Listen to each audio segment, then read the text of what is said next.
Hormone replacement therapy for women in menopause or entering menopause has been around for decades. And when it first came out, we chose to use estrogen and progesterone because we were able to get it very easily. In fact, the first form of estrogen was synthesized from pregnant mare urine, or Premarin. So they would get the urine from a 5-year-old pregnant mare and dry it up, and the compound left behind was a type of estrogen to help treat menopause. In menopause or perimenopause, we traditionally use estrogen, particularly synthetic estrogens, and a progestin or synthetic progesterone to treat menopause. And back in 2002, there was a study called the Women's Health Initiative trial that showed that being on this combination of synthetic estrogen and progestin slightly increased a woman's risk of breast cancer. Now, it wasn't a major increased risk. It was 0.08 of 1%, but still an increased risk of breast cancer.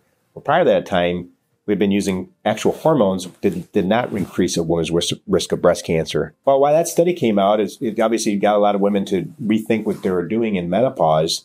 But about the same time in America and in Europe and Australia, we were using testosterone, which really is the mother hormone. It's the hormone that precedes estrogen to treat women in menopause. And they'd actually add it to estrogen. What they found was that women who were taking testosterone as a dominant hormone and estrogen as a more minor hormone had a remarkable decreased incidence of breast cancer, about 70% decreased incidence of breast cancer, and still maintaining the cardiovascular protection, the improved quality of life, the better energy, better sexuality, less mental fogginess. And this has led to a change in the way we're practicing medicine in the United States. And it took a little while. Again, the studies are about 17, 18 years old, but it's pretty overwhelming. 70% reduction of breast cancer, improvement of all symptoms associated with menopause, reduced heart disease rate.